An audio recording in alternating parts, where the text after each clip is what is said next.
Welcome to the Uncivil Mentality Podcast. I'm Erik Vidal. And I'm Reilly Kilbride. Let's go. Let's go. It was a really great, it was a great class. Like I traveled from Columbia. I love that. I try to bring back a lot of that stuff from North Carolina. I don't know if that was North Carolina or wherever, but I know I try to bring all that stuff back, man. And that's pretty cool to hear that you actually were there, dude. That's so I still use, my crew uses what we learned in that seminar from you, like victim large, victim small. Like yes. I learned that from you, and we use that. So that is wow, dude. It was worth it, brother. Thank you, man. There goes my brother over there to the left. My man. Good looking fella, man. huh? What's going on, fellas? Yeah. Welcome. Man. This is a podcast. Thank you for having me, man. I appreciate it, brothers. Thank you. Yeah, man. Well, we'll get started, Dorival, man. We usually like to start this with a little bit of intro. You tell us about you, where you're from, all things Dorival. All right. I mean, Miami, Florida, born and raised. This is it, man. This is all I know, 17-year career fireman for Miami-Dade Fire Rescue. What I do for myself and for anybody that I try to reach or impact is just, I try to impact lives. And since day one, I'm here to mold minds and make day one firemen or better people, better human beings. I got 4 beautiful sons, a wife, a dog. That's the American dream. That's the American dream right there, brother. Yes, sir. So just to jump right into it, man, working for Miami-Dade, what's that like? What's it been like 17 years there, man? For people across the world, Miami-Dade is kind of like the New York Yankees, man. We look to them and they're really the model for a lot of departments. So what's your experience been like there? I mean, I always tell people, like anybody that I speak to, they know me. I always say, tell everybody that on my 6th year, I became a fireman. That's when I truly got enveloped by the job, like where I was truly sucked in.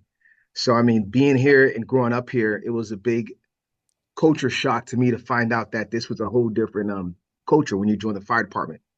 It's a brotherhood. It's a different way of life. It's not like the way I grew up in the inner city or something.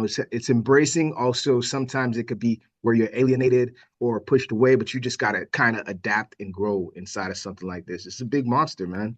So our department, it has like, you could say 4 different departments in one department.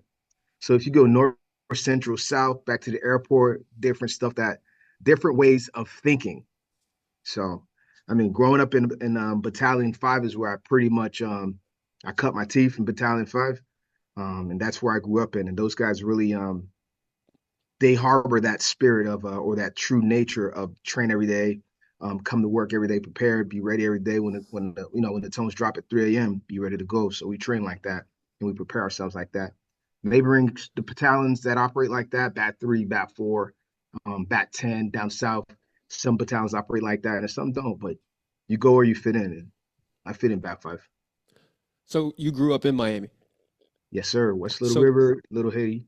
Do you remember like being a kid and seeing the fire department around like your city? Because when I grew up, I don't even ever remember seeing a fire truck.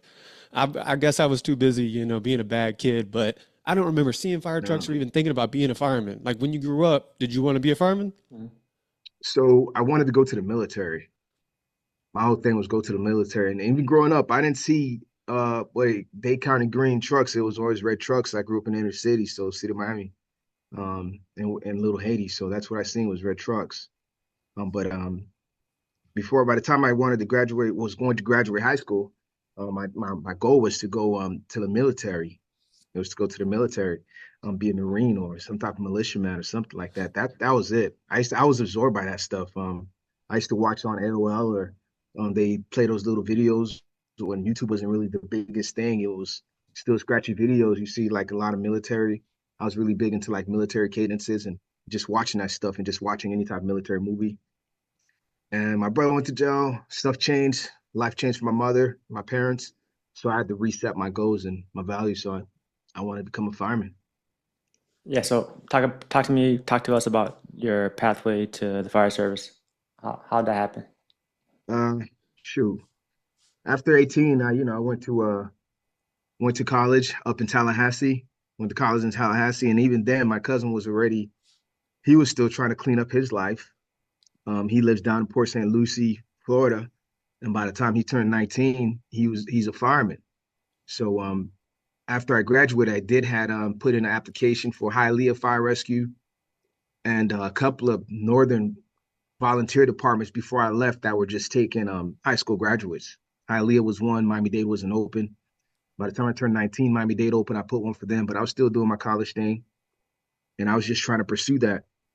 Tell you what, I did get hired and picked up by Miami-Dade back in 2018. So in 2018, I get picked up by Miami-Dade and I get a speeding ticket. I get a speeding ticket and they drop me from the process. And I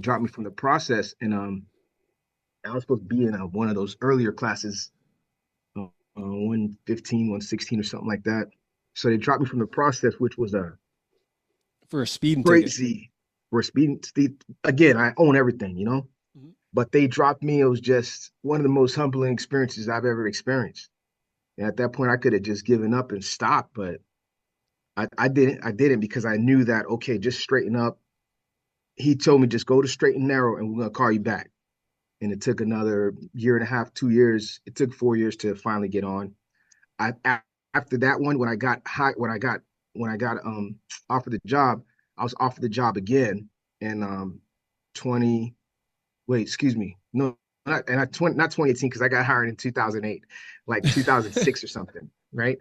So anyway, 2007, I get offered the job again, and we get all the way through the process to like part one. And through the part one, after that, they were going through some financial crisis. And I mean, I'm so close, and they canceled the class. And now I'm just like, yo, this is crazy. So now finally 2008, they sent me the job offer again. In 2008, we finally get in, and right when we're about to graduate the academy, they say, hey, we're gonna have to let you guys go. So now I'm like, there's no way. There's no way, dude. I'm like, there's no way I came this far, and then you're gonna be like, we're gonna let you go. I'm like, all right. At this point, there's nothing I could do. I mean, the county was going through a financial crisis. I believe Northern Broward was going through financial crisis, and that was the biggest deal. So getting here was a crazy journey, man. Just fighting and waiting, not being in a financial place, not even being best financial place, even during the process of even getting here, car repossessed, trying to figure out how to get place to place, even to get to the training grounds wherever they need me. It was a pretty big mess, man. But I just kept trucking, you know.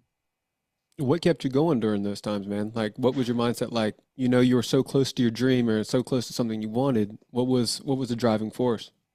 My mother. So my mother was she was probably the most disciplined person I ever met in my life. She would get up in the morning and she'll walk a mile and a half to a bus stop, catch a bus, catch another bus to get to her place of work. Her place of occupation was she was a cleaning lady. She was a cleaning lady. She cleaned for a living. She never made more than $22,000. And she walked back to the bus stop at the end of the day, catch the bus, walk back a mile and a half. And she did this every day, 5 days a week. And she did that for 20 years. And for as poor as this lady was, she never allowed us to see her broken. And that inspired me, man. That inspired me.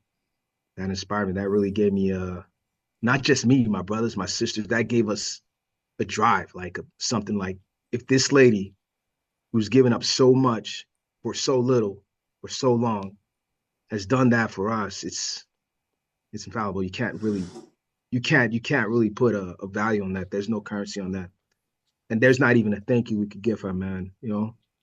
But she really instilled that inside of us and told us all the time was to be better than me and be great.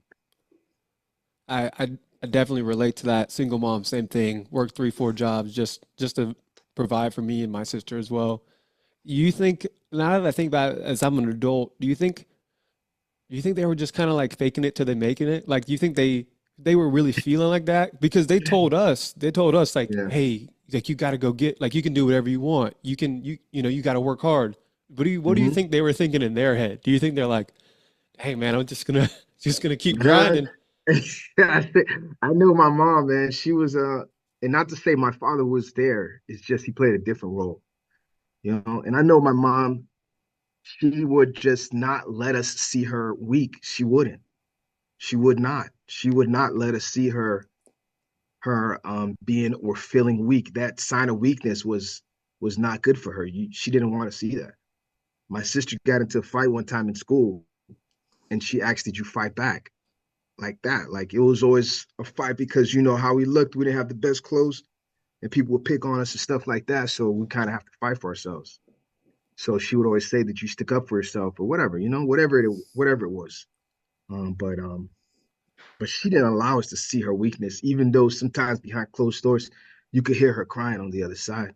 Mm. That's You dope, know, man. Thank you for sharing that, brother. yeah, You think that that's where some of your passion comes from, or a lot of it? absolutely, man, Yeah. absolutely, man. I give that to the. I started speaking in the church when I was like 13 years old, right? Please, So is there a clip? We need a clip of that 13 nah, year old just preaching up there, there's no dude. clip, man. But yeah, it started, and that was because I was into poetry. I was a big writer. I wrote a lot in middle school and high school. Wrote a lot, just like a lot of stuff, man. That I wish I knew where they were, you know, like to find. Um, but I know that a lot of my passion and my values come from just that my upbringing, from my mother, from my aunts, and what they instilled inside of all of us, man, was you know, the greatest character trait that one can portray is a sign of discipline and just, you know, immense humility for what you came through and who you are right now. So That's awesome. So those first couple years, you finally get on with Miami-Dade. You're a probie, or your first couple years, like who were your big mentors in that time? Like who do you thank for showing you the way? so in those first couple of years, it's to me it's called the search, right? You're searching for not just a mentor, searching for yourself. Like, who are you going to become? You know. And I told you already, I became a fireman in my 6th year. In my 6th year, I became a fireman. Well, it came full circle for me. So, me searching to my 2, 3 years in, not saying that I didn't know it, I was still a juvenile, man. I was still immature, still not linked to the job yet, still not linked to the profession or the firemanship, still not understanding where should I be at this point. Nobody actually took my hand and told me that, right?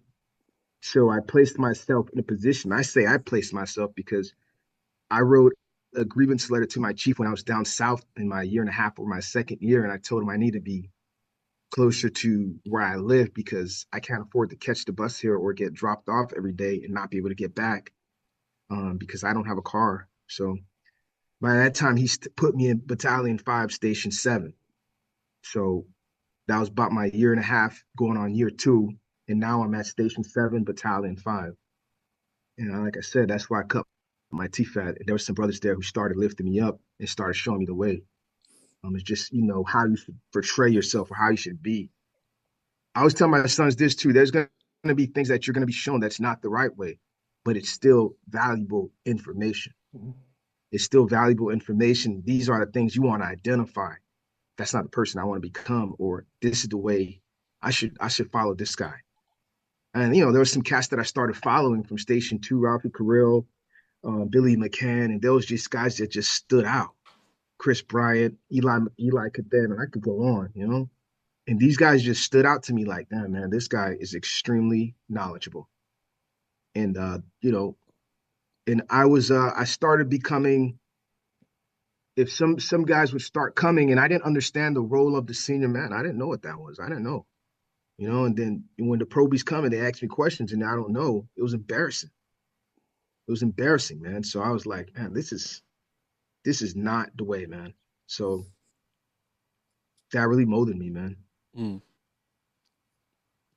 So did you find those guys that stood out to you? Was it them like reaching out to you to see like, hey, this is where you should do things, or were you just taking notes? Were you just like, I like the way this guy operates, I'm gonna gravitate towards him? So I mean, gravity level depends on a personable level and also communication and how they portray themselves to you. So I mean, how much I gravitate towards a person. I mean, there's a lot. It's a lot to do with it. But it also it's on me too to open conversation. So a lot of those guys, some of them were not people that were outspokenly wanting to teach you. You got to want it, right? Mhm. So some of them, I would hear them say, "Hey, man, you got to just ask them something, even if you know it. Ask them something that might open a conversation that you might not even thought you was going to be. You might not even imagine that you're going to be in that conversation." Mm. So, and then some of them were just approachable, and they would just start telling me stuff or truck checkout. I'd be like, "Hey, can I walk around the truck with you?" And then next thing you know, he's reeling off information that I had no idea of. And it's not just me taking notes, but prepare myself mentally for the shift, for the answer, or for the questions that I want to ask. So that way, I know they know that I want to know this and they're not wasting their time on me. So some of them were forthcoming and some of them weren't. You just had to pull it out. You had to pull it out of them. Well, I always see that there's like two types of people that show themselves to you, like people that will grab you and like, hey, you need like, let me show you this, or the other guy who's like not going to say much, but Yeah. if you ask him a couple questions If and you get the ask him, ball yeah, rolling, get 'em he'll be going. full of knowledge too. So And then he won't stop talking. yeah, Yep. exactly. Exactly. Yeah. I find We myself just in have that. we have a that lot column. of firefighters that listen to this, and just know that there's two different ways to do that. There's two different ways, but I think it's upon the person to know how to receive both of those people. Like you got to be open to Correct. that guy and that guy. Yep. Well, Facts, man. you gotta remain curious, no? Mm. I always say I'm a rookie at year 5 and I still don't know shit. I still have that rookie mentality. As long as I'm aware that I don't know anything, I'm open to receive information and learn some things. Yep. Yeah, But because facts. I remain curious, you know. I used to do well. I've dabbled a little bit in Brazilian jiu-jitsu. I like to do it, but I don't do it as much. But they talking about having a white belt mentality. Like when you go into a jiu-jitsu school, you get a white belt because you don't know anything, and Really, you yeah. ask all the questions. You ask for little tips. You ask how the technique works, and we were talking about taking that same mentality into everything, into firefighting, into being a husband, into being a Mm-hmm. friend. Like never forget that you're a white belt. Like you got stuff to learn. Yeah, You got stuff to, have a 100%. white belt mentality with everything, and life gets pretty easy. Facts, man. I Yeah. love that, dude. Yeah, being a white belt, dude. I'm a white belt husband. I'm a white belt father. Like I built a life, man. yeah, Yeah. I'm I'm gonna white belt. adopt that, man. I'm gonna adopt that, man. I'm pretty sure Exactly. most of us function like that, but that's a good way to, a good analogy to put on that. That's pretty Mhm. cool. Exactly. So Well, being in this job, you never know who you're talking to. You never know who is on the job, right? We got so many studs, like record holders. Got so many individuals with stories and so many people that have done so many things prior to becoming a firefighter. It's like you never know who you're talking Hmm. to, you know? Facts, man. yeah, I think sometimes people's life knowledge can impact you as well. Like we're all firemen here, but like sometimes some people went through some stuff that can help you on a personal level as well too. Like not Yeah. just firefighting, tactics and things like that, but maybe you've had a buddy that went through something that you're going through now and they can help you with it. Like just being open. I feel like Facts, that's like man. if I find myself saying, oh, I know, Mm. like that is like that's a big mistake. But That life knowledge that you just said, man, that is crazy because sometimes you don't have to be talking to a fireman to be talking to somebody about firemen. mm, And then that story can open somebody up just because of what you went through in your own life. And man, that is true, man. That is something like, and that's one of the things too. When I do speak, I always tell them I'm not just speaking to firemen, man. I'm here to reach you. You know, if I can just pull it out of you, whatever profession you're going after, man.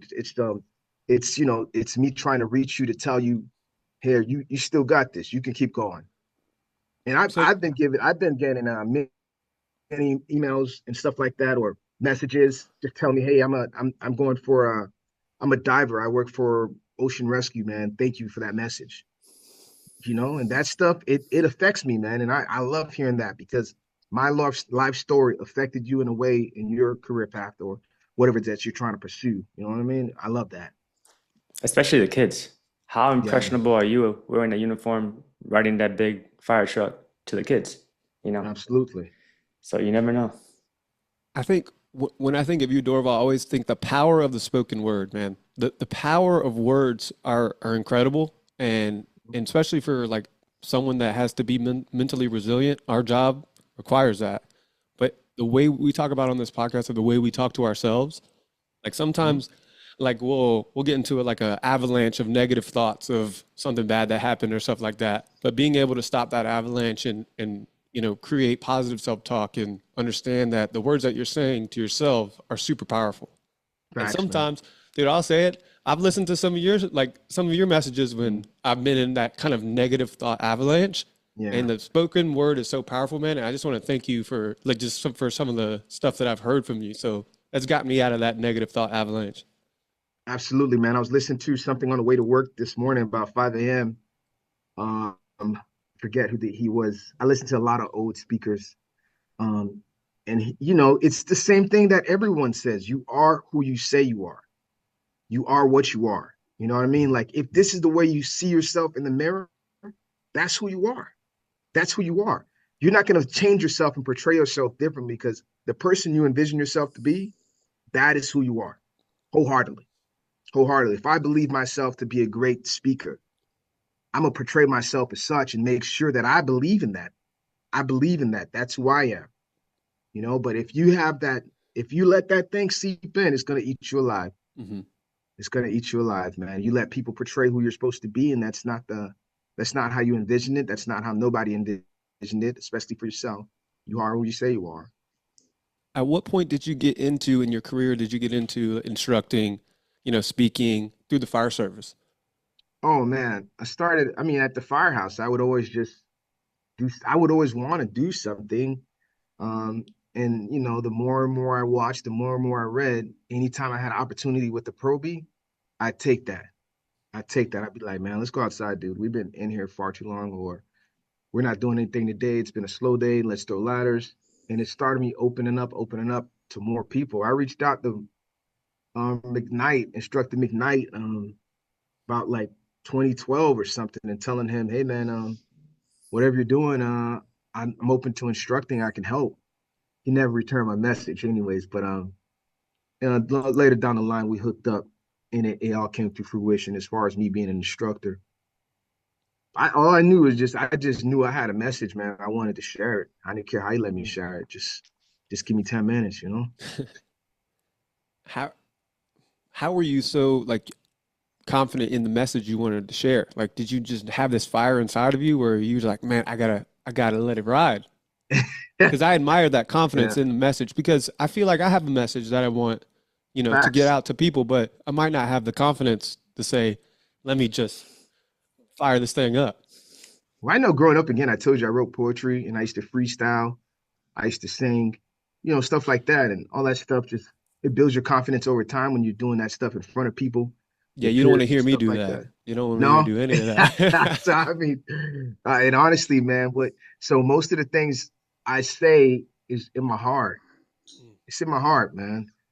Um, and I would always tell, I remember writing my sister a poem and telling her my heart is incapable of love. I love you with my entire mind, you know?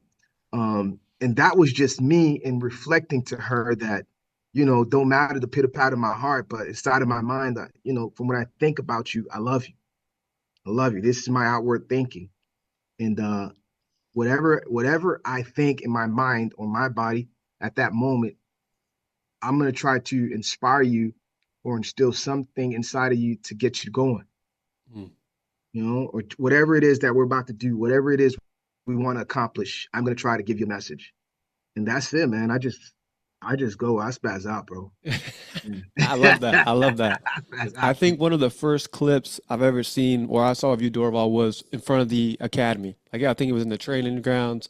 Red, like there was red shirts all around you, and I mean, you were just, you could tell there was like a beam of light coming out of you. That sounds weird, but you were just radiating this message, and these guys were just like eating it up. Was that like the first clip that you ever had to go like mad viral like that, or because everyone I know Yeah, knows that clip? yeah, probably. I mean, most of the times we don't really allow people to record on the Mm. fireground. Um, and Reg, he started seeing me speaking more and more, and he allowed it. He allowed it. So I mean, and he would tell you that there was multiple occasions where there were better rah-rah speeches or get me going messages that I would give to the recruits. It was better than that. But that was just one opportunity he was able to go ahead and get.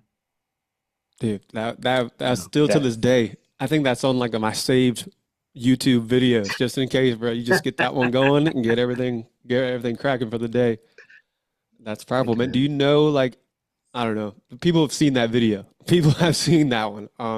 Are you like, how do people get in contact with you if you want to do speaking? Like, kind of like, tell They us hit how to me where can up. people contact reach you. you at? Yeah, they hit me up on Facebook or the way to Nozzle on Instagram. A lot of times it's random people, man. Like, and now that I've made connections with a lot of firemen across the country, a lot of connections in San Antonio, Georgia. I got a couple of cadres up there that I work with or train with that now they go and some people ask about me and they give me out and hit them up. Mhm. So actually, was it this year? I was in New Hampshire. So I would never have imagined myself in New Hampshire. I didn't even know where that was. Yeah. Or Doughton, Georgia, or Boise, Idaho. These places I've never would imagine me going. So I mean, it's been an amazing ride, man. And all it is just the message that I like to share. It's just something I ask them exactly what they want, and they say we have people that need you or just want to hear you speak. You know. Where did the way of the nozzle come from? Tell us a story about that. Oh, the way to Nozzle. So yeah, so when I got to recruit training, we realized very quickly there was no real curriculum here. It was by 139. What we had was just a couple of papers, some documentation, some notes that were left. The entry three-quarter class that they were teaching was good. It was cool. It's just bare minimum. It was the basics. I remember going to one of my brothers, Eddie Flores, and I told him, and I say, man, I have an idea like of an inch and three-quarter class, for the recruits, if anyone. And I said, man, I'm thinking of calling it like the nozzle or the way of the nozzle. And he was like, man, that's so crazy because we had an old timer that also like maybe 10 years ago had an idea of creating a class that he called something the nozzle. I forget exactly what the name was, but it's Pat Westmoreland. He calls it he gives it a name and he shows me the notes. I'm from Pat Westmoreland. And I'm like, I look at my stuff and I look at his stuff. And I'm like, man, I'm gonna call Pat and I'm gonna adopt some of this material, adopt some of that material, and also go with and combine what I think is prevalent on the fire ground for an engine company operations. So what I did was I went and put the class together, the lecture portion, the hands-on portion, and I would just do random things on the fire ground all day. And people just see me like, what is he doing? And then I told Reg, I said, man, Reg, let me I just want to show you guys something if it's all right.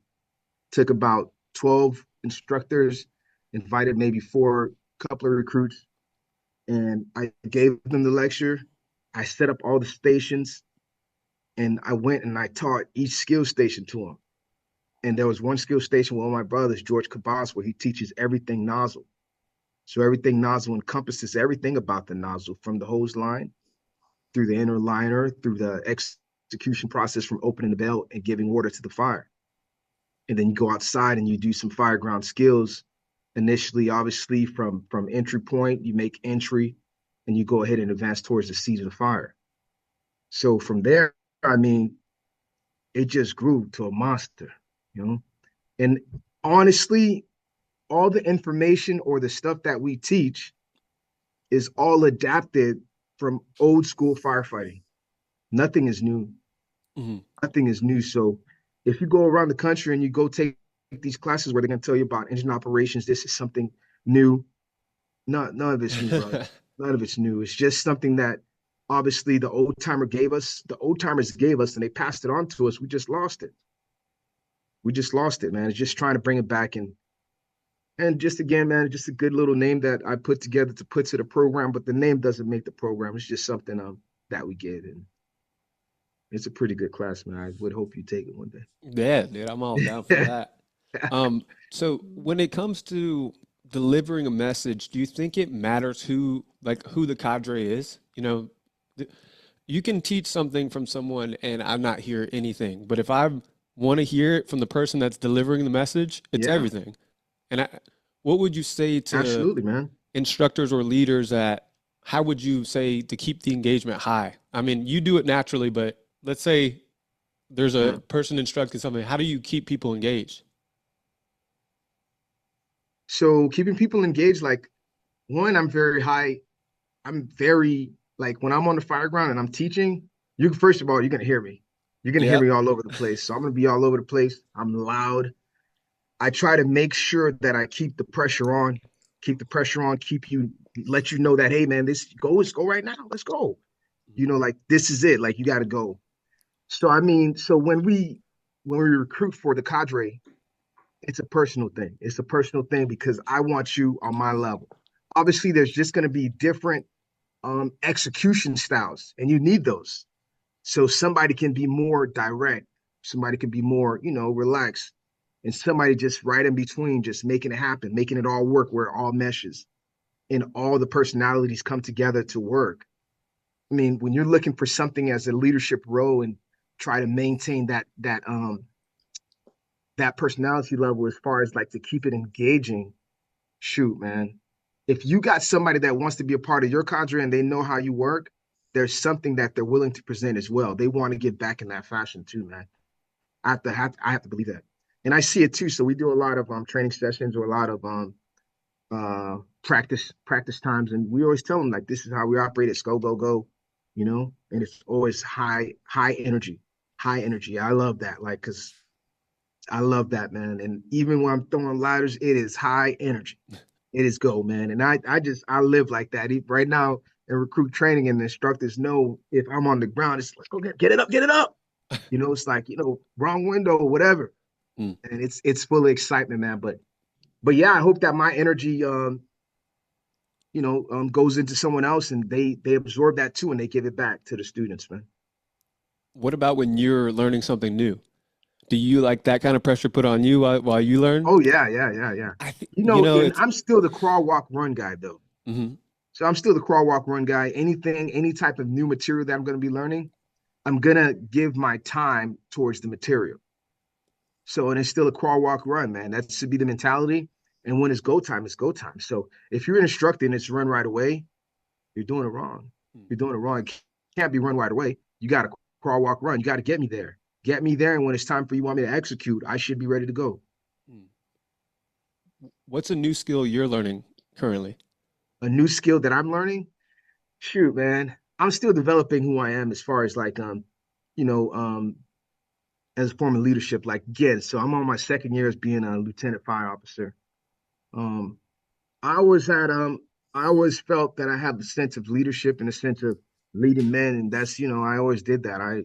But when you're inside of the front seat, it's a little different. So some leadership attributes that I want to maintain. I want to be more disciplined on high rises. I'm knee deep in high rise books because I feel like I lack the knowledge. I'm not comfortable sometimes. It's very intimidating.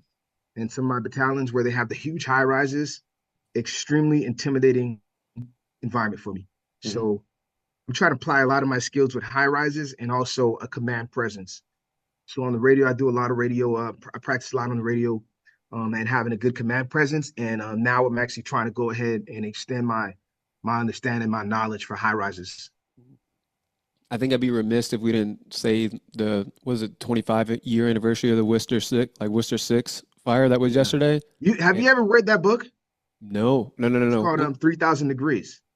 Should I check it out? Dude, that was the anniversary this week. Yesterday. Yeah. That book, 3,000 Degrees, brother. Man, literally, do you read books? I try to, I listen to books. I'm more of an audible learner. It paints a picture, man, of what those brothers went through. Bro, man. It's intense. That is probably one of the more intense situations where just reading it, it's crazy. But yes. What brings the thought to me was you talking about high rises is yesterday, obviously we were doing we were looking at some of the videos and kind of like the tributes and things like that. They threw up the blueprint of the building and there was, stairwells, a certain part of the building and like only certain floors had certain stairs and, correct. And I looked at that building and I was like, yo, that just seems like the worst case scenario, but It's tragic, but I know nothing about buildings like that. So instantly my brain goes like, well, what kind of buildings do we have around our first due? Like, do we have any high rises? Do we need to be doing like some walkthroughs and stuff like that? So, you know, you try to learn from things like that as well. There's a captain in New Jersey. He's big with high rises, but he also says those big warehouses are just horizontal high rises. Mm. And he says you have to treat it as such. There's going to be compartmentalization that you don't know about where you're going to go into, and you're going to think you're going to one room and you're going into another. You have to treat it as a horizontal high rise, and it's slow, methodical. So you do your stuff, you develop your plan, you get to where you go and execute.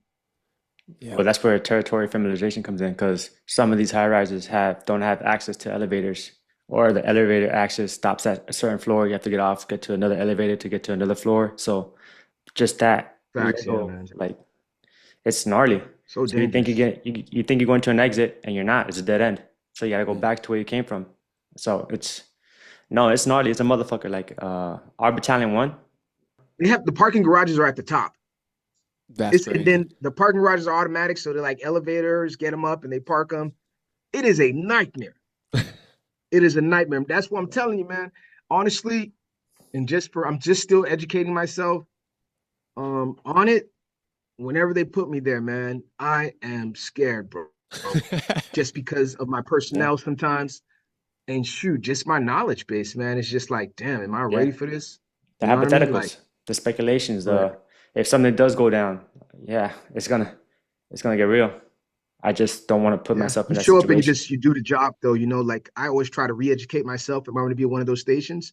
Re-educate myself. I visit the buildings, visit the standpipes. My brother Sarduy, who's pretty big on standpipe orientation and also high rises, he gave me a couple of tips as far as what to do when you get there. The first order of business, if you're going to be the first crew, that's going to be lobby control, or you can establish command, just underneath the floor below and stuff like that.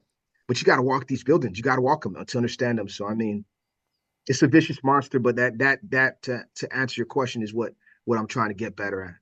But I think there's Yeah. something beautiful about being uncomfortable with not knowing something and knowing it. Like you're like, yo, this is my thing. I don't know about it, but I'm doing something to learn more about it. Like Yeah, being in that comfortable situation where you don't know things and saying, "Hey, I don't know." Like I feel like also a white belt skill. Like That's circling back, dangerous. like, oh yeah, man. That's but being able complacency. to say like, "Hey, I don't know this. Teach me." Like that's Yeah, kind of a frowned upon. and some people ain't Some okay people with that. don't like that. Yeah, it's a bad character trait, man. If you want to just give somebody the wrong answer, it's not something that's cool. It's not cool to Yeah. give somebody the wrong answer.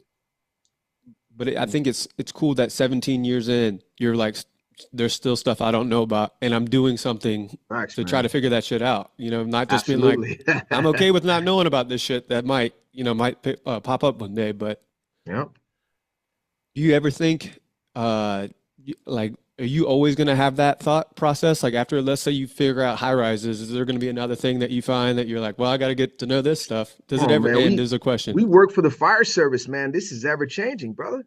This is ever changing, man. Nobody's gonna this will not stop.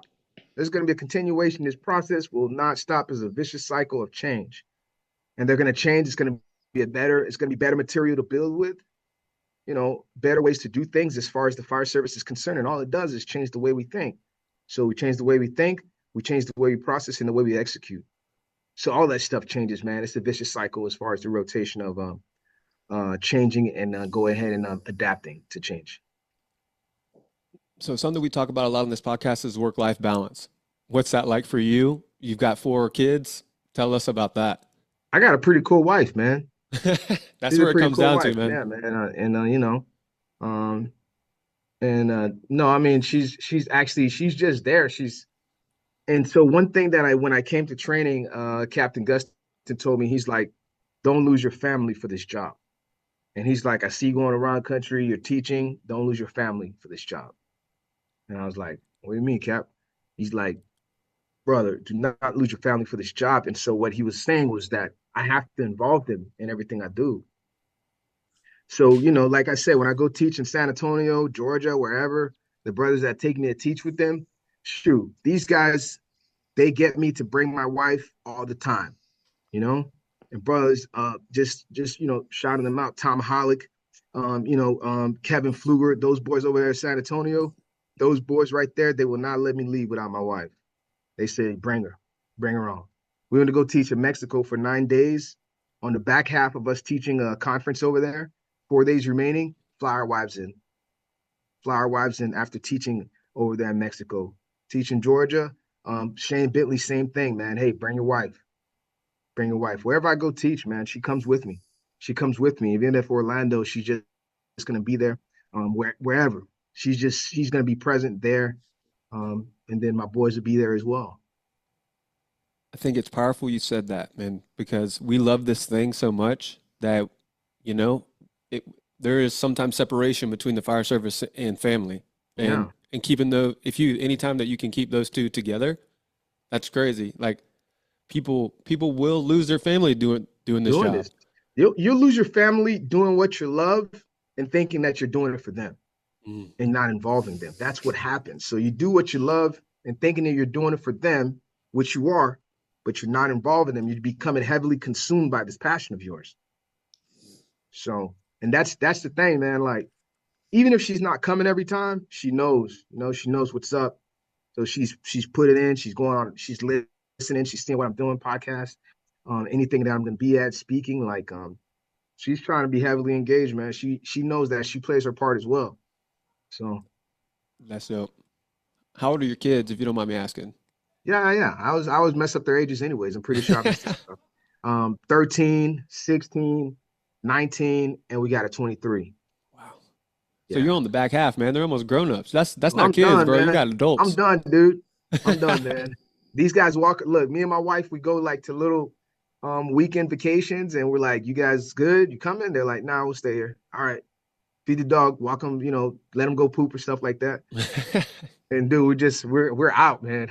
Like, that's cool. Yeah, I tell my wife, man, like, let's live for us. I mean, these guys, they're gonna be gone, they're gonna graduate, they're gonna leave us, bro. They're gonna leave us and they're gonna do their own thing. They'll be in and out, they'll pop their heads in. But I don't want to be going around the world when I'm 60. I want to do that now, bro. Yeah. So I'm gonna enjoy that all right now while I can, and do as much vacationing with them and her as much as we can. So I think we live in a world that we're going to, make it to the end of the rainbow of this career, and there's going to be a big pot of money, and we're going to be enjoying it all of our life. But I read a book, it's called Die with Zero. Yeah. And kind of the gist of the book is that we don't, like, it's not promised that you're going to make it to the end of the rainbow with a pot of gold. The quality of life you have to take a vacation at 30 or 40 is going to be the different vacation you have when you're 60 or 70. So you might as well do that shit now. Right. You might as well live now. Wow. Yeah. You can't pay God with it. Dude. You can't take it with you. That guy grabbed you with the title, man. Yeah. Whoever Definitely. It was a great book. I'm definitely going to die with zero. That is something. Yeah. I mean, it got me with that title too, but it definitely changed your point of view of what am I doing this for? Why would I sacrifice? We all know what we're doing it for. Yeah. We all know what we're doing it for. Quick story. I was in Iraq, 07, 08. I went on vacation. We have something called leave. Towards the end of my deployment, I was 10 months in. I came home for 2 weeks, spent all my money, right? And then I went back to Iraq.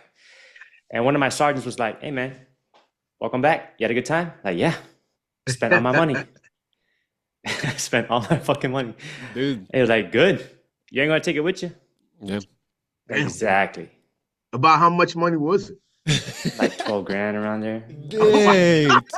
That man out there getting wild with it. But it goes to show you, it goes back to that, living now. Because I was gonna make it up when I got back to theater. I was gonna make it up. I was gonna get all that money back when I was deployed overseas. So, I mean, I feel that though. Spend that 12 grand, dude. Do it twice. But it's like, I've had the Porsche, right? You see all these old men around. I mean, I'm not judging. I'm saying you see all these dudes, older gentlemen with Porsches. You can't get in and out that bitch with your knees hurting. Yeah. Like my knees hurt getting in and out. So I had it when I was younger. I'm not going to have it when I'm older. you know, but there is that thing about saving for a rainy day type of thing. You know, you have to be mindful that, you know, you can't live that way all the time. Facts, yeah. I think everyone, we talk about this in this conversation, has probably lost someone that they wish they could have given their flowers to when they were alive, you know, like living for the now and being here and just realizing that these are the good days. You're going to tell your kids about this right now. Like, this is what we're going to be 20 years from now, 30 years from now. We're like, you know, we were doing this podcast thing and it was a great time and we laughed and we, yeah, but these, like, even when you're going through the shit, these are the good old days. Absolutely. This is it. Absolutely. We're in it. I wish I would have told people that have passed that I love them now, you know? Yeah, that's powerful. So yeah, I tell had people you love one them, man. brother. He wasn't my brother per se, but he was my brother, like a genuine person, man. His name was Luke, and he was a pastor, a preacher. You know what I mean? Young guy, just like me. We all grew up. And I used to work for the phone company, American Express, or where it was, you know, Precision Response Corporation. Pick up the phone. They'd call American Express, Dorival. And I had an amazing phone voice. You know, this is where we work. You know, and I would just become a character, whoever they wanted me to be for that day when I picked up the phone just to make somebody happy. And there was me and my brother Luke. That's where I met him. And you know, he was brought up in a church, and he was young. We were like 20 something, and he would invite me to the church. He'd invite me to speak. Sometimes I'll speak at the church, and they loved it. So he invited me all the time to speak. You know, and you know, I started just working more, and you know, the more and more I worked, and the more he absorbed, we kind of distanced a little bit. You know what I mean? And every now and again we'll see each other. And then one Sunday, somebody texts me and says Luke is dead, and then I'm like, what? In my mind, I could not process what they just texted me, right? And they said Luke is dead. He died after giving a message. Then my whole day was ruined. And I remember calling one of the guys that hit me. I said, what was his message? And they said, brother, only if you would have been here, you would have seen how many people he reached. He died giving a message that, you know, it caused him to stroke out. And he was extremely passionate about what he was talking about in regards to being disciplined and going after what you want, you know, and not just being stagnant or just being reliant on the world, what the world is going to feed you. And every day I think about that guy. Every day, man. I think like, damn, man, I could have been a better friend, bro. That was my brother, and I was just absorbed by my job. And I could have been a better friend, a better brother. And that guy, man, he loved me wholeheartedly, man. And we equally just both gave our time to something that we loved, and we kind of fell apart. And I always think about that guy. I think he knew, brother. He knew. Yeah, man. The power of the spoken word. I would give him his flowers, man. Yeah, I'm telling you, I would give him his flowers. I should have. Yeah. Well, you're doing it, dude. You're doing it. You're doing it for Luke, you know? Yeah, man. That's cool that you get to do that for Luke. Yep. I don't know the story. I don't know the guy, but I bet he's looking down, brother. Yeah, man. Yeah. Sorry, man. We took a little sad turn on this thing, man. But dude, because you brought that up. Yeah, man. It's me, man. I'm just going through some shit. Yeah, man. Giving people their flowers is amazing. It's an important thing, man. You do it, and you do it now. Exactly. Yeah, I got yesterday, 6 weeks, I have a son, and I'm like holding him, and I'm like, man, I just want you to know at 6 months I love you. And I can't, there's nothing I can say that you'll understand in this moment. But yeah, he's falling asleep, and he just grabs my finger with his whole hand. Oh, man. Bruh, a whole tear came out, a whole big, this had to be a glass of water came out of my eyeball. And it was like, I was like, man, it's over for me. It's over. Like, yeah, man. That's what it's all about right there, man. That'll get you. Yeah, dude, having a kid made me way more emotionally available. I guess you could say, yeah. Emotionally available. I've cried the amount of tears that I have for the year. I'm out of tears. I got no more. I'm inventoried out for the tears, man. I can't. No, man. And then once they go to, and once something happens to them, and you know they can't talk, so they can't really tell you what happened. You're gonna be petrified. It's gonna be something like yo, just tell me, but they can't talk. So yeah, I think today I got a text from Megan, my wife, and she was like, "Yep, he officially shit out the back of the diaper, like just blew out the back end." So she was like, "I hate you missed this," and I was like, "Me too." Damn, I should have been there. Yeah, exactly. I mean, it'll probably happen again. Facts. So what kind of I love this saying is how more is caught than taught. What do you hope that your kids catch from you? What things do you want them to have instilled in them by you? So I mean, I know shoot, it's a tough question, but it's you're doing it inherently. So what do you think they're catching from you? so my dad, right? So my dad, he didn't really talk a lot. He would just do things. So when I would tell people that, man, my dad taught me so much, they didn't know what I was talking about because some people knew my dad. He didn't really talk. And sometimes people are teaching you just by their acts and what they're doing, like where I see him outside cutting the grass or, cleaning something that normally I wouldn't clean. I'm just looking at him like, man, he cuts the grass every 2 weeks. He does this every Tuesday. He takes out the trash. He kisses my mom. He cooks dinner. He does all this stuff. And, these are just some of the things I hope they pick up without me having to tell them. I'm being disciplined, being on time, being present. Those are big deals. Even though my dad was present, he was there sometimes. It was just sometimes it felt like he was absent. It was like, but I would hope that my sons, as much as I talk to them, as much as I talk to all my nephews, we have 30 nephews. Like it is crazy. We don't have a lot of nieces or daughters. I have 4 sons. My brother has 2. Sister has 2. It's a lot of boys. So we call them all our sons. They're all still in the same age groups. So we call them all our sons. And the thing that I want them to take from it, because I have open conversations with them and I do speeches with them and talk to them. We have motivational meetings with all the boys and they see how I could just turn into a different person when I'm talking and how I go after everything I want. And when they see me on these podcasts or they see me prowling the stage and they see how I am or my confidence when I'm going to go in and do something, I want them to go ahead and find that inner discipline and find that confidence inside them, even though if they're afraid. Fear is all right. Fear is all right because it's going to get you through more than you think. And that's something that I wish that they can instill inside their bodies by watching me work. That's powerful. Dang. I didn't, so same thing, like similar, my dad wasn't around and I needed that I needed that leader and I found them through coaches and mentors later in life, but yeah, that is powerful. That is powerful. Just being present and being around the boys. Just be present. Yeah. Some fathers ain't got to say much, man. Just be present. And they'll see how you move and how you work, man. Yeah. That's what I hope. I just hope, man. But, I don't know. Do any of them want to be firemen? So I had one son who went all the way up to cadet. He graduated cadet school.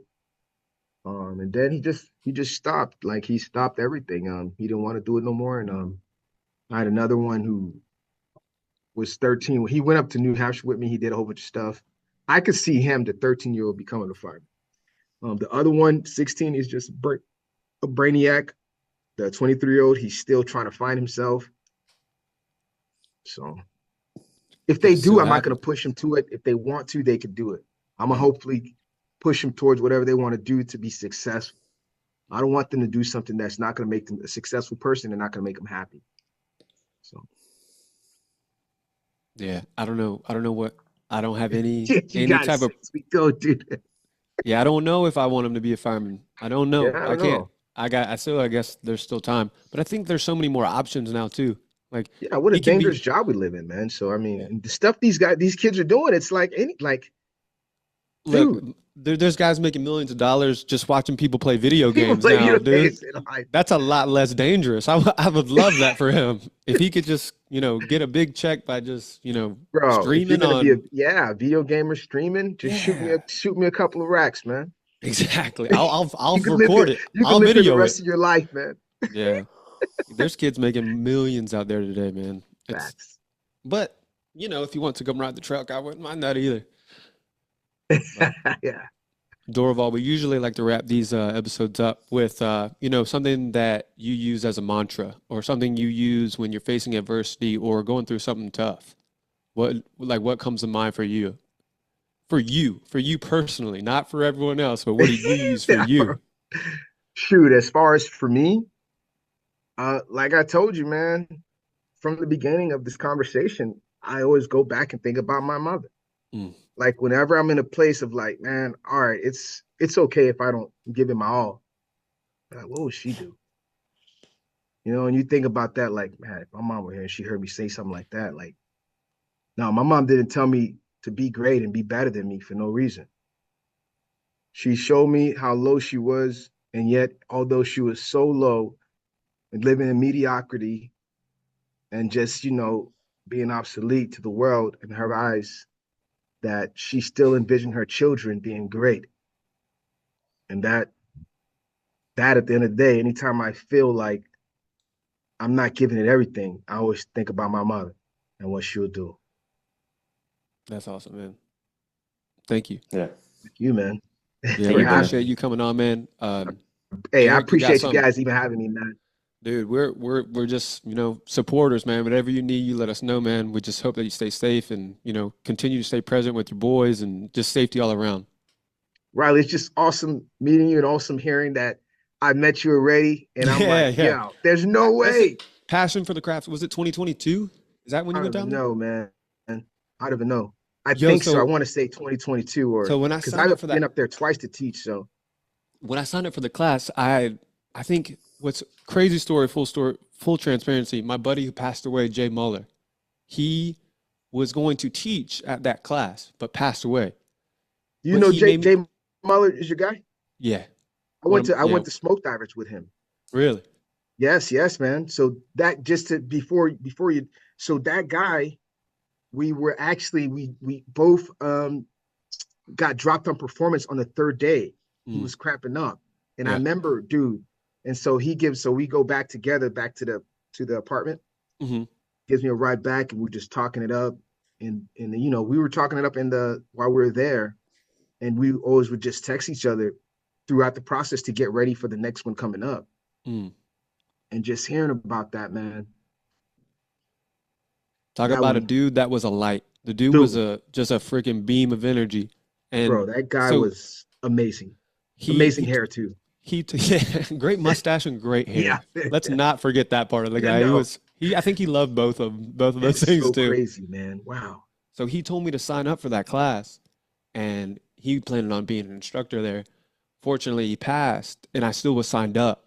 And I had all this like weird feelings about even going. Like I almost didn't go because I knew that he was supposed to be there. And it was just kind of just like really weird energy. So I was like, man, he'd want me to go. So I go up there, and then the first thing we do is there's a picture of him up on the board and all the things, and then you get up to speak, man. And I was so happy in that moment that I went to hear that because it was like, Yeah, man. Wow. it was what I needed to hear because he was there. You know, he pushed me to hear that, and yeah, dude, I told you I'm just all fucked up. Damn, brother.